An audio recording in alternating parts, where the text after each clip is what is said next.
Estamos con nuestra palabra del domingo. Es un comentario de las lecturas dominicales. Hemos estado pues ya hemos comenzado el tiempo pascual precisamente con el Tríodo Pascual que celebramos como culminación de la Semana Santa y luego la octava de Pascua, y hoy llegamos entonces al tercer domingo de Pascua. El tiempo pascual tiene 7 domingos. El primero es naturalmente el domingo de Pascua. El segundo es el domingo octavo después de la Pascua, la octava de Pascua. Este ya es el tercero y quedan faltando otros 4 domingos de Pascua. El último domingo de la Pascua en el calendario nuestro colombiano es la festividad o la solemnidad de la Ascensión del Señor, que antes se hacía el jueves anterior al séptimo domingo, pero con el cambio del calendario, por razones civiles, se pasó la fiesta de la Ascensión de jueves a domingo. Hay pues 7 domingos en el tiempo pascual. Hoy hemos llegado ya al tercero.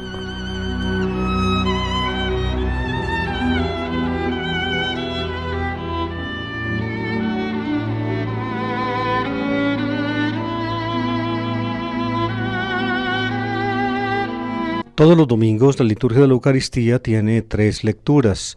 En tiempo pascual la primera lectura es tomada del libro de los Hechos de los Apóstoles y la segunda tomada del Apocalipsis. Fuera del tiempo pascual la primera se toma de algún libro del Antiguo Testamento y la segunda se toma de una carta apostólica. Pero como estamos en tiempo pascual, la primera lectura será del libro de los Hechos y la segunda del libro del Apocalipsis.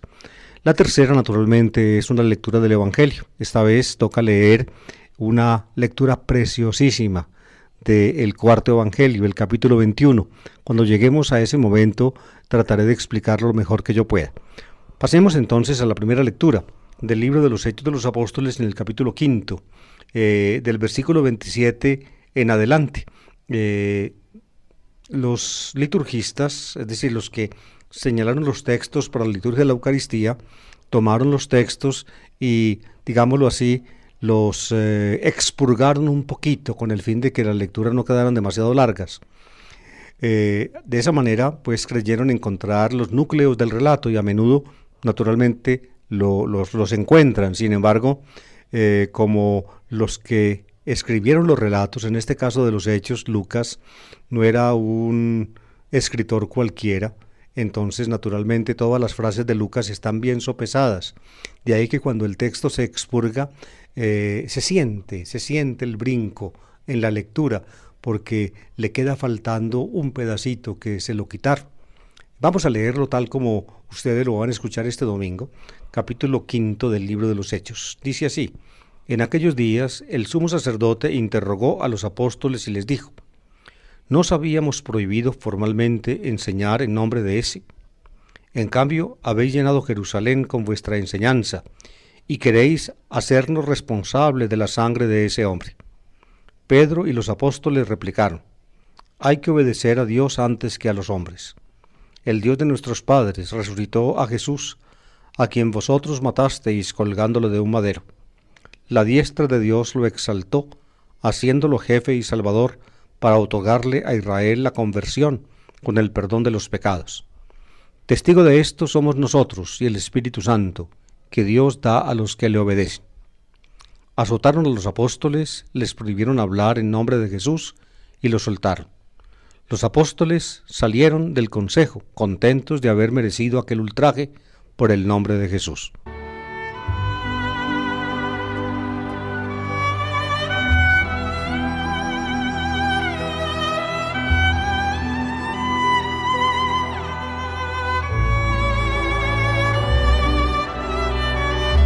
El autor que solemos llamar nosotros con la convicción de Ireneo de León en el siglo II y otros de esa época, Lucas, escribió una doble obra, un primer volumen sobre Jesús y un segundo volumen sobre la iglesia, digámoslo así, a grandes rasgos.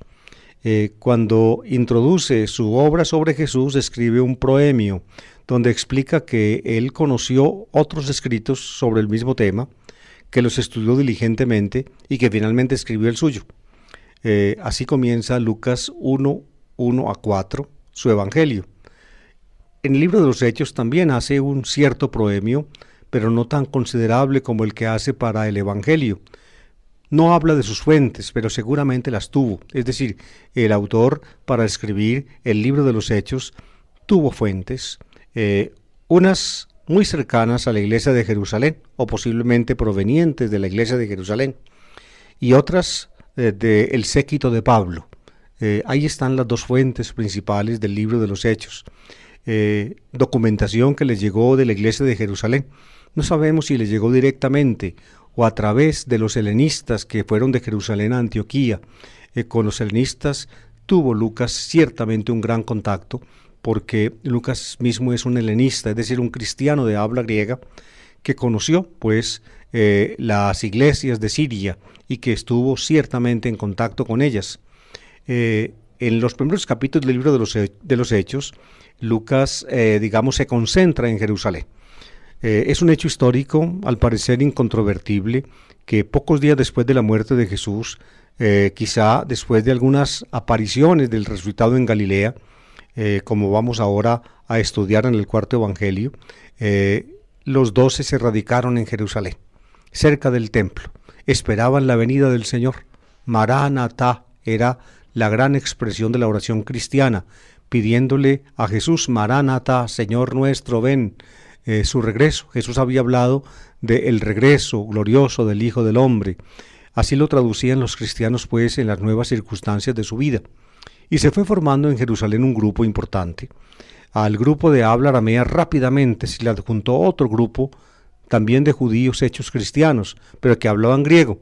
Los dos grupos estaban en contacto, pero parece hacían reuniones separadas, aparte, debido a cuestiones idiomáticas. De todas maneras, los cristianos de habla griega aprendieron de los cristianos de habla aramea, recibieron de ellos las palabras de Jesús, los recuerdos de su historia.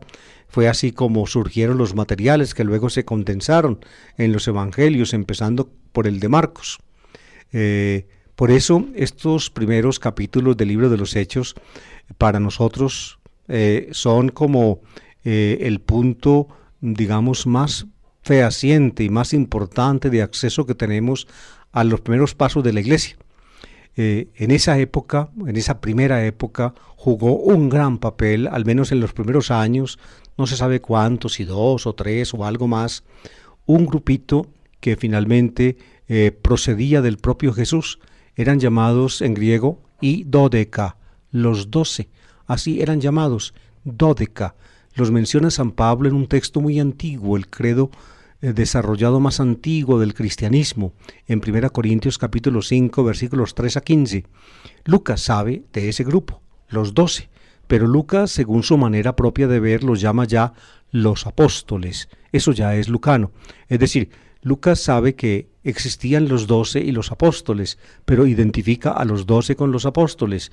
Esto ya es un paso que da Lucas en tiempos posteriores.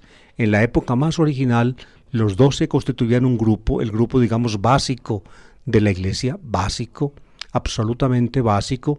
Dentro de ese grupo había una tríada que era muy importante, constituida por Simón, a quien Jesús llamó Pedro, y los 2 hijos de Zebedeo, Santiago y Juan. Santiago murió rápidamente. Hacia el año 42-43 murió Santiago, el hijo de Zebedeo, hermano de Juan. Por eso la dupla de los hijos de Zebedeo, Santiago y Juan, fue expresada en ese orden en la época más antigua, Santiago y Juan. Pero ya, por ejemplo, en el Evangelio de Lucas, la dupla ya a veces es expresada Juan y Santiago. ¿Por qué? Porque como murió Santiago, el que quedó fue Juan, y entonces ocupó el primer lugar, y su hermano, que ya había muerto, pasó a segundo término. Todo esto que les estoy diciendo son cosas comprobables en los textos.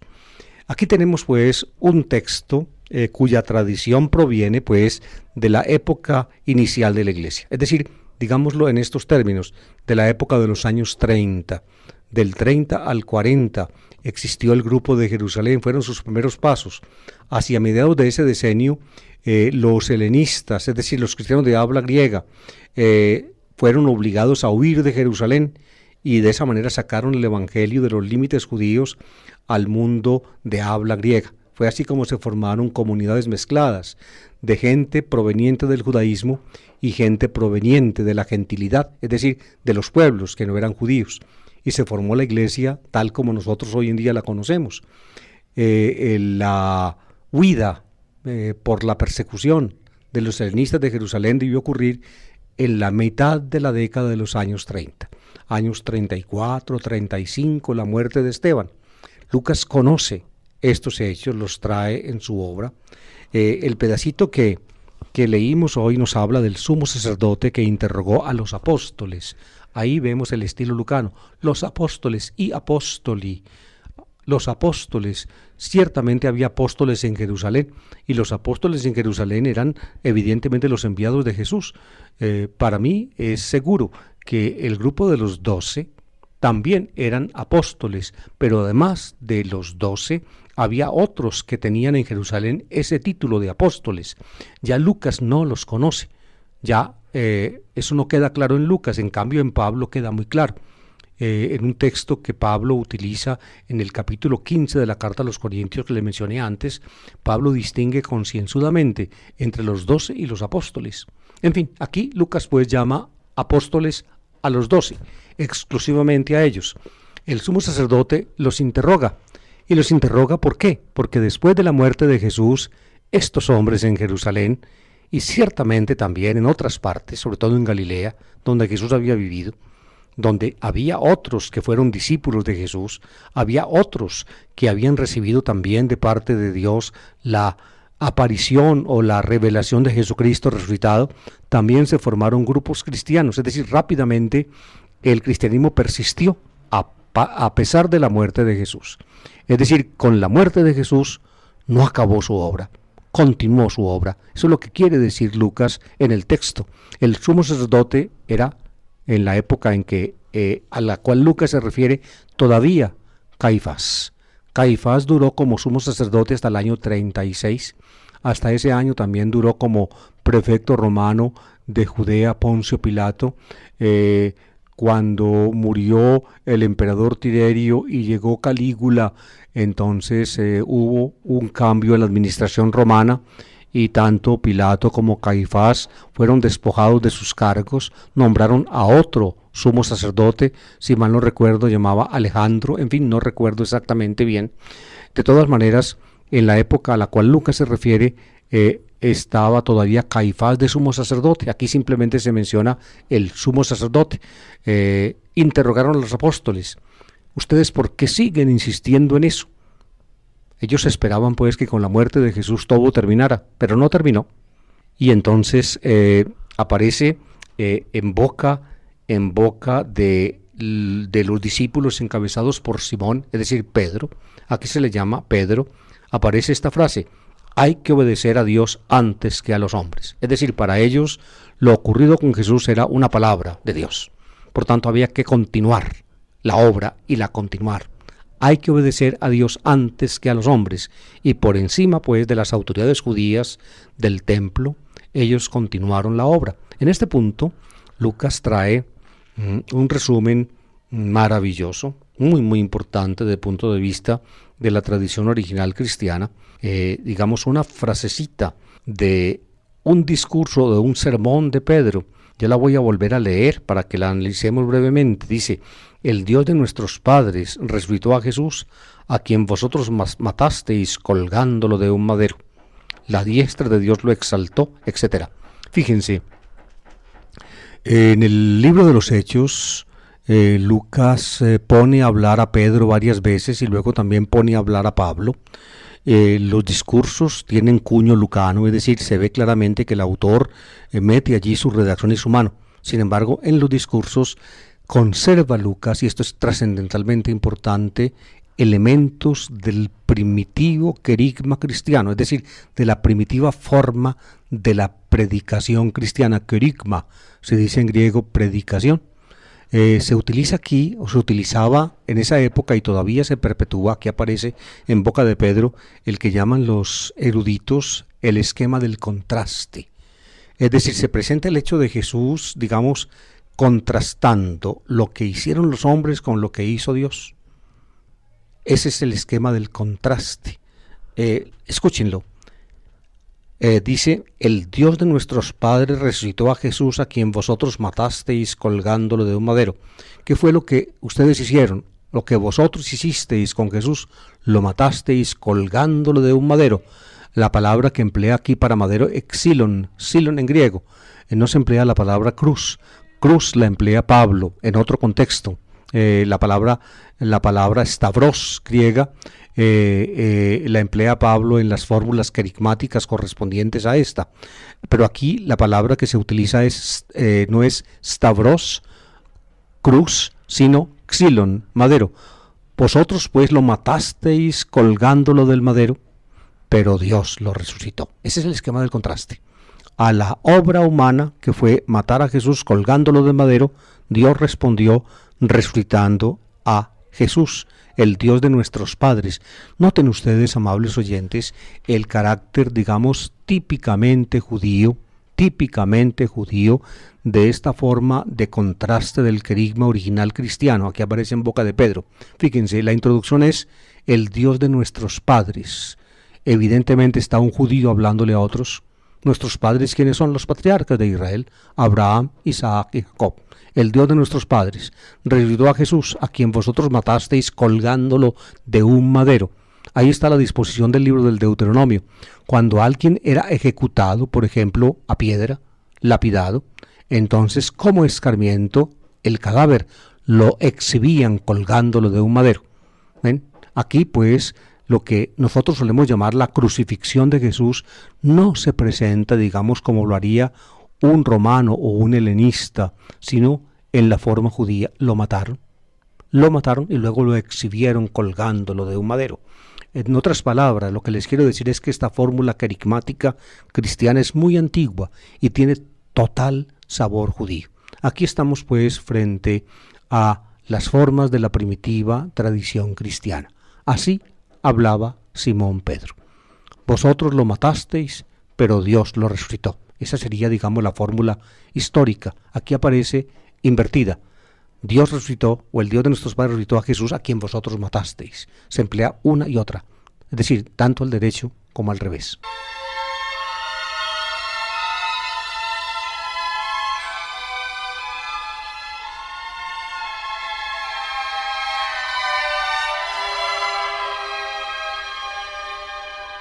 Fíjense, amables oyentes, que para nuestros predecesores en la fe, para los primeros testigos de Jesús, Pedro y los apóstoles, como dice aquí Lucas, Pedro y los 12, o Cefás y los 12, los primeros cristianos, los que vivieron con Jesús, los que después del año 30, después de la muerte de Jesús, siguieron insistiendo en Jesús, aquellos pues a los cuales, digámoslo, humanamente debemos el hecho de ser cristianos. Fíjense, para ellos no era nada fácil decir que alguien que murió tan tristemente,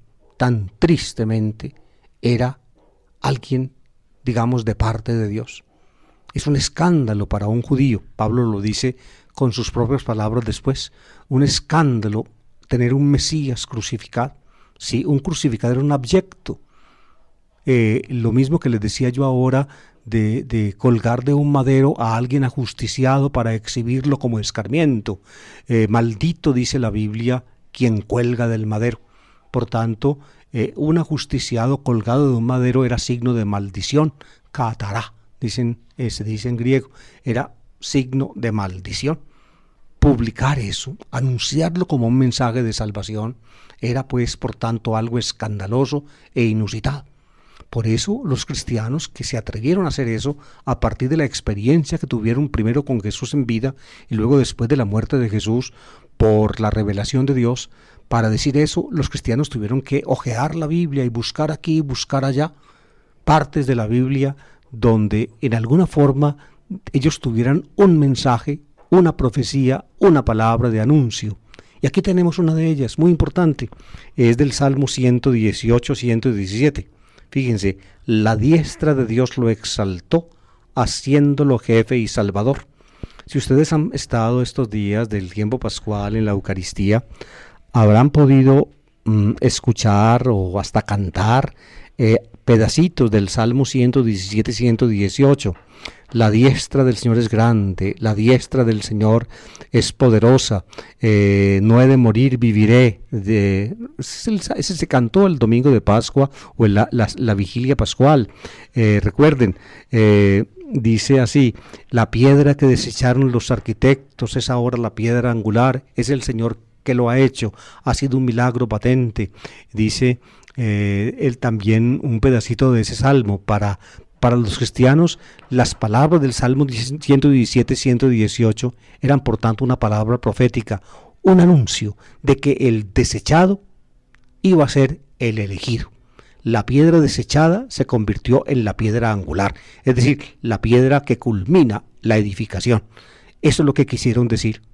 Y por eso entonces una expresión de ese salmo se convierte, diría yo, en un grito de alegría que caracteriza el tiempo pascual cristiano. Este es el día que hizo el Señor, ha sido nuestra alegría y nuestro gozo. Así cantaron los cristianos de ese domingo maravilloso cuando Dios reveló la vida de su Hijo. Aquí pues tenemos en esta frase del Salmo, o en esta alusión al Salmo 117, 118, tenemos pues digamos la cita, no aquí no tan clara, en otros puntos mucho más clara, de ese salmo, que para los cristianos era palabra profética, palabra con la cual Dios había anunciado en la Escritura las realidades de su Hijo, su muerte y su resurrección. Para Lucas esto es muy importante, pero no solamente para Lucas. El argumento escriturístico fue básico desde los comienzos mismos de la predicación cristiana, porque de ninguna otra manera, fuera de la autoridad de la Biblia, podían estos primeros testigos cristianos, digámoslo así, dar a los judíos, diría yo, un argumento convincente. El único argumento convincente podría venir de la Biblia, pues lo buscaron y lo encontraron.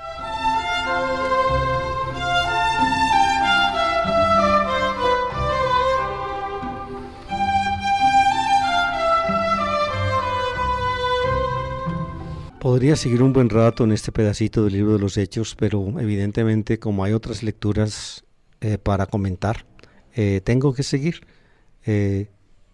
Rapidísimamente miremos la segunda del Apocalipsis, capítulo 5, versículos 11 a 14, rapidísimamente. Yo, Juan, miré y escuché la voz de muchos ángeles. Eran millares y millones alrededor del trono y de los vivientes y de los ancianos, y decían con voz potente: digno es el Cordero degollado de recibir el poder, la riqueza, la sabiduría, la fuerza, el honor, la gloria y la alabanza. Y oí a todas las criaturas que hay en el cielo y en la tierra, bajo la tierra, en el mar, todo lo que hay en ellos, que decían: al que se sienta en el trono y al Cordero, la alabanza y el honor, la gloria y el poder por los siglos de los siglos. Y los cuatro vivientes respondían: amén. Y los ancianos cayeron rostro en tierra, y se postraron ante el que vive por los siglos de los siglos.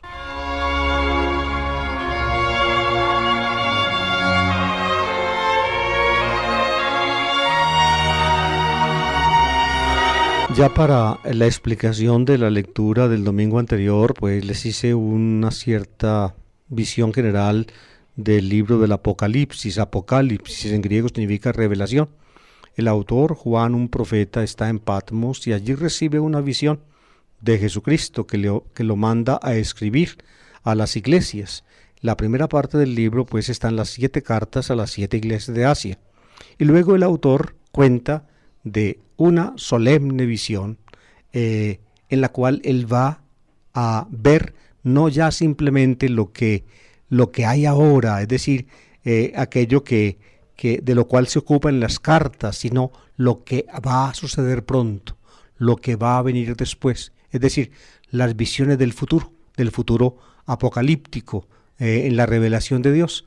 Este pedacito que leímos hoy es pues de la visión inaugural, de la parte, digámoslo así, conclusiva del libro, las visiones, llamémoslas, del futuro. Lastimosamente no tengo tiempo de entrar digamos, profundamente en el tema, pero fíjense ustedes, ¿qué es lo que ve el autor? Ve el sala del cielo, el trono de Dios. prácticamente menciona figuras adyacentes.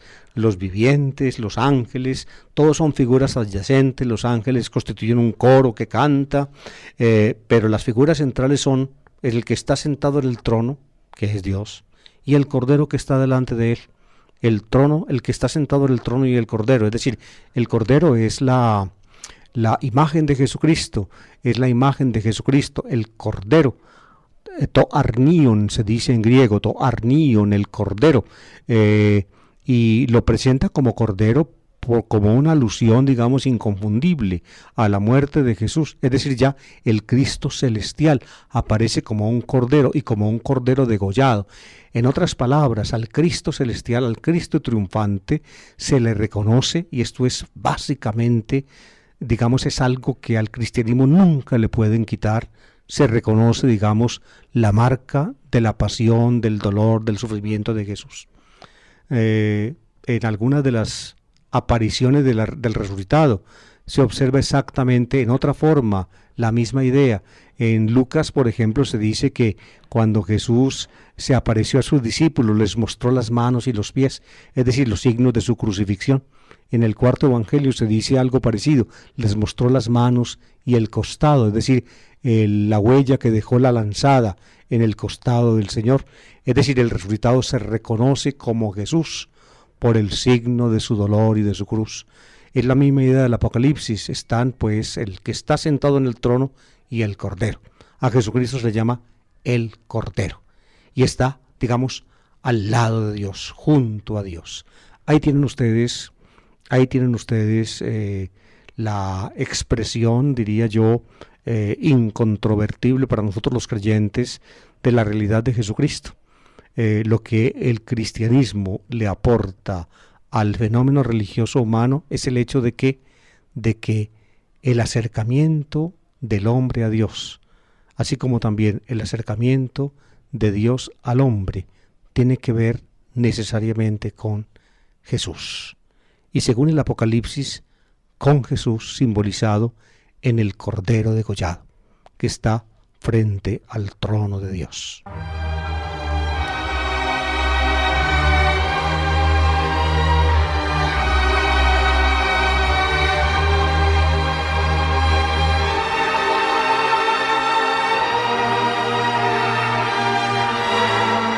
Así llegamos rápidamente al texto del Evangelio. Está tomado del capítulo 21 del cuarto Evangelio, Evangelio según San Juan. Les insinué alguna vez que el capítulo 21 es un apéndice del cuarto Evangelio. Recuerden ustedes el domingo anterior, cuando leíamos del cuarto Evangelio, las apariciones del resucitado a los 12. A sus discípulos. El cuarto evangelio no los llama a los 12 ni los apóstoles, habla de los discípulos. Un domingo, el de Pascua, en la noche, no estaba Tomás con ellos, 8 días estaba Tomás con ellos. Eso lo leímos, lo escuchamos el domingo anterior. Y finalmente, la lectura del domingo anterior terminaba con esta nota: muchas otras cosas hizo Jesús a la vista de sus discípulos que no están escritas en este libro. Estas se han escrito para que creáis que Jesús es el Hijo de Dios y para que creyendo tengáis vida en su nombre. Acabo de decir de memoria el pedacito, la conclusión del capítulo 20 del cuarto evangelio. Cuando alguien escribe eso que acabo de decir, está concluyendo la obra. Pues bien, si ustedes buscan al final del capítulo 20, encuentran esas palabras y pasan a la página siguiente o siguen leyendo y se dice después de esto. Capítulo 21, después de esto. ¿Después de qué? ¿De la conclusión? Si ya concluyó. Por eso, este es uno de los motivos por los cuales los modernos hoy en día están absolutamente seguros de que el capítulo 21 del cuarto evangelio fue añadido al evangelio ya terminado, añadido por un redactor, es decir, por alguien en los orígenes mismos del cuarto evangelio, muy, muy cercano seguramente al evangelista, que poseía o que tenía en su tradición materiales del evangelista mismo. Parece que no fue esta la única adición que hizo. En fin, tal vez intervino en el texto del cuarto evangelio en otros puntos. Sobre eso no quiero entrar porque es un tema complejo. En todo caso, tengan en cuenta esto que les digo.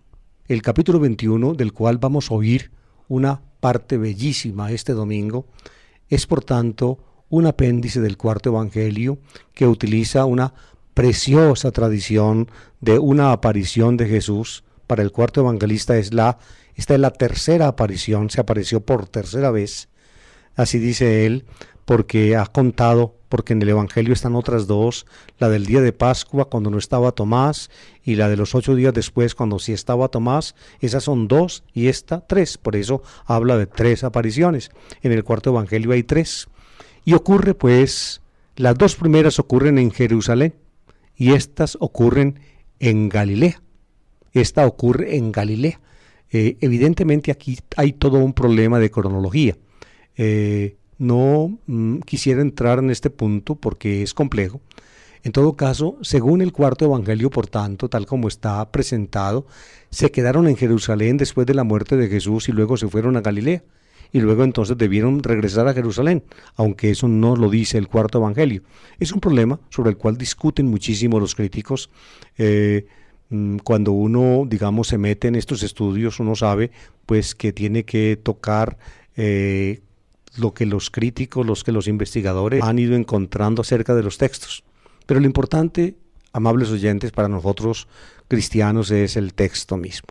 Es un mensaje de una belleza, para mí, pues, en cuanto a las apariciones, insuperable. Para mí es este texto del capítulo 21 y el texto de la aparición a María Magdalena son las 2 más hermosas apariciones del resucitado. Están narradas, digamos, en una forma poética, simbólica, de una belleza indescriptible. Les voy a leer el texto. En aquel tiempo, Jesús se apareció otra vez a los discípulos junto al lago de Tiberíades, y se apareció de esta manera. Estaban juntos Simón, Pedro, Tomás, apodado el Mellizo, Natanael, el de Caná de Galilea, los hijos de Zebedeo y otros 2 discípulos suyos. Simón Pedro les dice: me voy a pescar. Ellos contestan: vamos también nosotros contigo. Salieron y se embarcaron, y aquella noche no cogieron nada. Estaba ya amaneciendo cuando Jesús se presentó en la orilla, pero los discípulos no sabían que era Jesús. Jesús les dice: muchachos, ¿tenéis pescado? Ellos contestaron: no. Él les dice: echad la red a la derecha de la barca y encontraréis. La echaron, y no tenían fuerzas para sacarla por la multitud de peces. Y aquí el discípulo que Jesús tanto quería le dice a Pedro: es el Señor. Al oír que era el Señor, Simón Pedro, que estaba desnudo, se ató la túnica y se echó al agua. Los demás discípulos se acercaron en la barca, porque no distaban de tierra más que unos 100 metros, remolcando la red con los peces. Al saltar a tierra, ven unas brasas, con un pescado puesto encima y pan. Jesús les dice: traed de los peces que acabáis de coger. Simón Pedro subió a la barca y arrastró hasta la orilla la red repleta de peces grandes, 153. Y aunque eran tantos, no se rompió la red. Jesús les dice: vamos a desayunar. Ninguno de los discípulos se atrevía a preguntarle quién era, porque sabían bien que era el Señor. Jesús se acerca, toma el pan y se lo da, y lo mismo el pescado. Esta fue la tercera vez que Jesús se apareció a los discípulos después de resucitar de entre los muertos.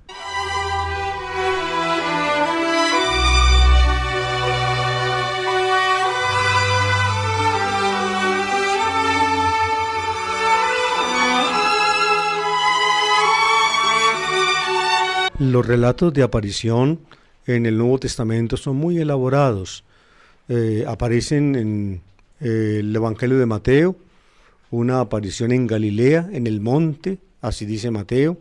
Aparece en el Evangelio de Lucas la aparición a los 11 en Jerusalén y también a los 2 discípulos que iban camino de Emaús. Y en el Evangelio de Juan aparece también la revelación o la aparición en Jerusalén el día de Pascua en la noche y luego 8 días después a Tomás, y esta en Galilea. Son relatos pues ya muy elaborados. También en el cuarto evangelio la aparición a María Magdalena, y en el de Mateo también a las mujeres en la tumba de Jesús. Es decir, hay varios relatos de aparición, pero tengan en cuenta esto: son ya elaboraciones cristianas posteriores. El hecho de que los cristianos hayan elaborado los relatos no quiere decir que la convicción de la revelación de Jesús a los 12, a los apóstoles, no haya sido tan primitiva como la iglesia misma. Es tan primitiva como la iglesia misma. Voy a darles un detalle interesante. Hoy en día está, digamos, comprobado críticamente que un pedacito de la carta a los Corintios, capítulo 15, primera carta a los Corintios, versículos 3 a 5, que en ese pedacito San Pablo cita, es decir, aduce un texto que ya estaba en vigencia, por lo menos en Antioquía, en la década de los años 30, que Pablo, cuando se hizo cristiano y fue a Antioquía, conoció y lo aprendió. Y luego, cuando empezó a predicar el evangelio por aquí y por allá, él enseñaba a los cristianos, a los que se convertían, les enseñaba este texto, se los enseñaba a retener, a entender. El texto dice así, que Cristo murió por nuestros pecados según las Escrituras, y que fue sepultado, y que fue resucitado al tercer día según las Escrituras, y que se apareció a Cefas, después a los 12. Ahí está un testimonio que proviene cristiano de los años 30. Fíjense que simplemente se afirma, sin contar nada, el hecho escueto, se apareció a Cefas, después a los 12. Al pasar el tiempo, con base en los recuerdos y con el talento, digamos, de relatores que tuvieron algunos cristianos y con el talento poético de otros, se fueron formando los relatos que conocemos y que fueron escritos tiempo después. Pero la convicción figura desde el comienzo y críticamente, es decir, desde el punto de vista de la investigación erudita, esa convicción la podemos nosotros encontrar ya en la primera década del cristianismo, es decir, entre los años 30 y 40. Pablo, que se hace cristiano en esa década, la conoció y aún más conoció el texto y lo transmitió.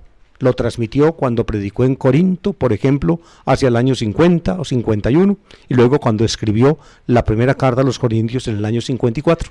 Pues bien, el texto que acabamos de escuchar o de leer del cuarto evangelio es un texto poético posterior, pero de una belleza, les decía yo, indescriptible. ¿Y por qué? Les voy a tratar de hacer intuir el sentido del texto. Fíjense, para los cristianos, al ir pasando el tiempo, no era, digámoslo así, solamente importante el hecho de que Jesús resucitó y de que Él mismo se reveló a un grupito encabezado por Pedro y otros. Eso no era solamente lo importante, eso era la predicación, pero lo importante, lo trascendental, al ir pasando el tiempo, era qué importancia, es decir, ¿qué me dice eso a mí? ¿Qué importa para mi vida el hecho de que Dios resucitó a Jesús? ¿Qué importancia tiene para todos y cada uno de los cristianos y para todos y cada uno de los hombres el hecho de que Jesús es el resucitado? ¿Qué importancia tiene eso? Porque fíjense, la religión no se agota, diría yo, en un testimonio sobre la historia. En el judeocristianismo, la religión y la historia tienen muchísimo que ver y por tanto los hechos históricos son atestiguados como hechos de la revelación.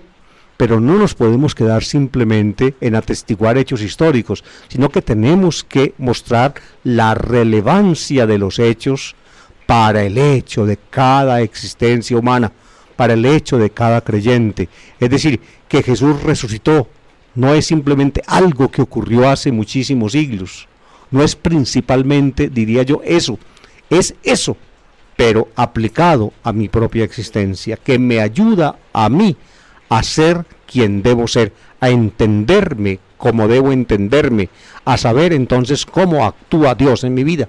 Ahí está. Y precisamente este texto que acabamos de leer lo muestra preciosamente. Les voy a tratar de explicar.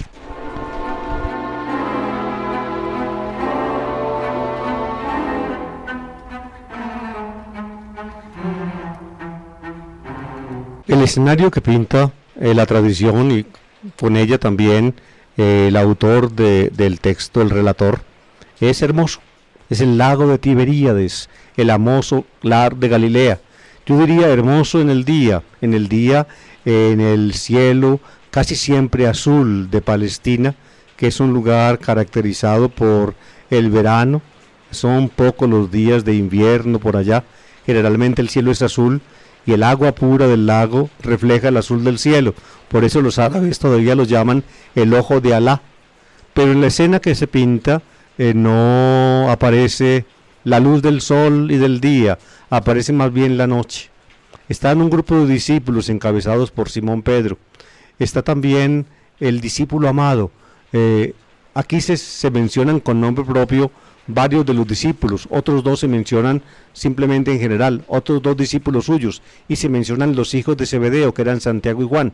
Por eso la convicción cristiana posterior de que el discípulo amado era Juan el apóstol, pues puede tener algún fundamento en el texto. En realidad yo pienso que algún motivo tuvo Ireneo a fines del siglo II para identificar al discípulo amado con Juan el apóstol. Eso no lo debió haber inventado Ireneo de cuenta propia. En todo caso, ese es el panorama. Están en la noche, está Simón Pedro con otros pescando, están esforzándose. La noche, es decir, la oscuridad, la noche siempre es amenazante. En la noche dormimos y cuando nos quedamos dormidos entran las tinieblas en nuestro espíritu y de pronto por allá se despierta algo de nuestro espíritu y en los sueños sale algo de nosotros que a veces nos consuela y a veces nos atormenta. Los sueños en la noche, ustedes lo saben bien. Están pues ellos sobre el suelo inseguro de las aguas, en la oscuridad de la noche pescando y no cogen nada. Nada. La alusión, pienso yo, poética del texto es a la vida de los discípulos de Jesús. Entonces entiéndase cada uno de ustedes precisamente en ellos. Esa es la vida del ser humano. Es un luchar en la noche, en la oscuridad, sin ver luz, sobre el suelo inseguro de las aguas. Luchar, diría yo, contra lo imposible, tratando de pescar algo, pero sin coger nada. Y así pasan las horas y pasa la noche. Y de pronto empieza a amanecer. Eso dice el texto. Estaba ya amaneciendo cuando Jesús se presentó en la orilla. Eso lo saben los lectores del texto, pero no lo saben los discípulos, que apenas estaban vislumbrando la primera luz de la aurora. No lo saben, porque el desconocido estaba en la orilla y ellos estaban en la barca. Desde la barca, el desconocido para ellos les grita: muchachos, ¿tenéis pescado? Y ellos contestan: no. Entonces él, fíjense, después de que ellos bregaron toda una noche por conseguir algo, les dice: echen la red a la derecha de la barca y encontrarán. Y la echaron. E hicieron una pesca milagrosa, maravillosa. ¿Qué pesca la que hicieron? Más adelante se va a decir que fueron 153 peces grandes. Eso dice el texto más adelante. Por tanto, fíjense, esa misteriosa figura desde la orilla les dice a ellos, o les da a ellos, los que en la noche entera, sobre el suelo inseguro de las aguas, en la oscuridad, nunca pudieron conseguir. En un momento, con una sola palabra de él, consiguen todo lo que no habían tenido antes. Yo los invito a que sigan leyendo la propia existencia, la propia vida detrás del texto, porque pienso yo, el texto está escrito con esa finalidad, para que cada cual se entienda frente al Señor. Sepa el Señor qué es lo que hace. Evidentemente, el haber pescado esa maravillosa pesca le da luz a uno de ellos. Ciertamente no es Simón Pedro, porque Simón Pedro no es nunca en el cuarto evangelio el que tiene la primera luz. El que tiene la primera luz es el otro, un cierto rival de Simón Pedro. Nunca se dice el nombre, pero se dice el discípulo a quien Jesús amaba. O Matitis on Egapa, o Jesús, o on Efili, o Jesús, son las dos expresiones que usa el cuarto evangelio para este discípulo. Nunca dice el nombre, simplemente un título que ciertamente es honorífico. El discípulo a quien Jesús amaba, ese le dice a Pedro, es el Señor. Por tanto, este es el que lo reconoce, no es Simón Pedro, este. Es decir, el primero que se da cuenta quién es Jesús es él. es Él. El cuarto evangelio cuenta eso varias veces. En la cena es el que está más cercano de Jesús. Junto a la cruz está Él, no está Pedro. El día de Pascua van al sepulcro los dos. Este discípulo cree antes de que Pedro dice que cree, tiene fe antes que él. Siempre, siempre en la relación con Jesús, este discípulo a quien Jesús amaba le lleva la delantera a Pedro. También aquí es el Señor, dice él, y Pedro entonces queda como electrizado. Han estado toda la noche pescando, estaba sin ropa. Simple y llanamente entonces, fíjense ese detalle de que estaba desnudo. Pienso yo, hay que leerlo no simple y llanamente en forma histórica, sino en forma simbólica. Sí, estaba desnudo, no tenía nada. Era como la noche entera de trabajo sobre el suelo inseguro de las aguas sin la oscuridad, nada. Así somos los hombres, trabajamos una vida entera y estamos desnudos. Cuando ya estamos cerca de la muerte, nos ponen exactamente, cuando llega la muerte, nos ponen exactamente como vinimos al mundo, nos desnudan. Yo nunca he visto eso, pero dicen que cuando van a cremar los cadáveres en los crematorios, desnudan, les quitan la ropa, evidentemente para no tener que consumir energía en la quema de la ropa de los cadáveres. Desnudos vinimos, desnudos nos vamos. Pedro estaba desnudo, se amarra la túnica a la cintura y se tira al agua al encuentro del Señor. Los otros siguen remando, remolcando la red hasta la tierra, están cerca de la orilla, 100 metros, y allí lo encuentran. Ciertamente es el Señor. ¿Y qué encuentran? Oigan esto, qué maravilla. Encuentran en la orilla del lago, donde estuvieron pescando la noche entera sin coger nada. Cuando ya clareaba la luz del día, cuando ya había luz, encontraron al Señor. Pero no está solo, hay una hornilla prendida, pescado puesto encima y pan. Él les dice, aquí les tengo esto, traigan lo que les di de los peces que cogieron. Les traen más y preparan un suculento desayuno y los invita a él a desayunar. Vamos a desayunar. Ahí está pues este texto precioso. Si uno lo lee entendiéndose a uno mismo en el texto es una invitación a entender la propia vida frente a Jesucristo, es decir, frente a Dios. Si uno lo entiende, entonces uno sabe que la vida, la existencia es un arduo trabajar, un arar en el mar, en la noche, sin esperanza y con mucha inseguridad, y nada. De pronto le dan a uno desde la orilla una orden y uno pesca sin haberlo uno mismo buscado, una pesca maravillosa.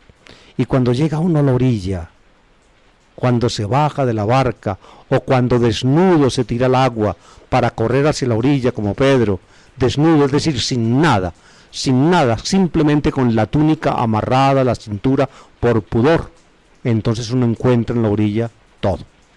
Está él, hay una hornilla prendida, hay pescado puesto encima y pan. Es decir, lo que uno nunca consiguió, le he regalado. Encuentra lo que uno mismo no pudo obtener. Y lo otro que lleva es lo que se lo dan a uno por milagro, una pesca milagrosa. Uno mismo finalmente no consigue nada. Es una imagen de la existencia. Esa imagen la hacemos todos los hombres. Finalmente somos del reino animal. Nos produce la naturaleza, queridos oyentes, nos da unos genes para transmitirlos, los transmitimos a otros que son los hijos, y finalmente nos metemos en los años nos agarran, nos zarandean, nos vuelven una piltrafa y finalmente nos morimos. Y nos vamos sin nada como vinimos. Aquí queda algo de nosotros en los hijos, pero nosotros mismos, nuestro yo, se lo traga el torbellino de la muerte. A no ser de que haya alguien en la orilla que nos diga, no conseguiste nada, pero aquí yo te lo tengo todo. Esa es la fe en Dios. Exactamente en eso consiste la fe en Dios. La fe en Dios es, diría yo, la convicción más promisoria y más maravillosa que un ser humano puede tener. ¿Por qué? Porque la experiencia del ser humano en la vida es esa, un trabajo inútil, un bregar sin conseguir nada, un llegar desnudo a la orilla, hasta ahí, lo que conseguimos de cuenta propia. Y la fe en Dios consiste en saber que somos esperados, somos amados, se nos entrega todo lo que no conseguimos, se nos da todo como regalo, todo, absolutamente todo. Este es el texto de este domingo, para que ustedes, amables oyentes, lo puedan, contrastar mejor con una experiencia, llamémosla moderna, pero ancestral del ser humano. Les voy a recordar un librito que quizá muchos de ustedes han leído. Es la novelita preciosa de Ernest Hemingway, el famoso premio Nobel de literatura, que pasaba meses enteros en Cuba, en una casita junto al mar. Se enamoró de esa isla. Allí conoció los ajetreos de la pesca, de los negros cubanos que se hacían a la mar. Escribió Hemingway una historia de él y una historia del hombre en esa novelita El viejo y el mar. Se hace el viejo a la mar una mañana lleno de ilusiones. Rema mar adentro y pesca su pez. Cuando él cree que todo tiene todo, amarra el pez a la borda de la barca y rema hacia la orilla. Los tiburones atacan la barca con crueles dentelladas, no dejan sino un esqueleto blanco amarrado a la borda de la barca, con jirones de piel en las costillas, y llega el pobre viejo a la orilla otra vez, solo, vacío, como se fue. Esa es la vida. Así es la vida. Así la ve Hemingway, que es ateo, o que se volvió ateo. En el fondo el ser humano está ahí retratado. Eso somos. Ustedes pueden notar en el contraste del Evangelio la diferencia. ¿Qué significa creer en Dios y qué implica no creer en Dios? No creer en Dios implica hacer un camino y hacer el regreso, irse vacío y llegar vacío, no tener la oportunidad ya, porque se vive solamente una vez, de reemprender el viaje. En cambio, cuando uno cree en Dios, aunque no coja nada, lo coge todo, porque le dan una pesca milagrosa. Y cuando llega a la orilla, una hornilla prendida, tiene un pescado puesto encima y le ofrecen pan y pescado para desayunar.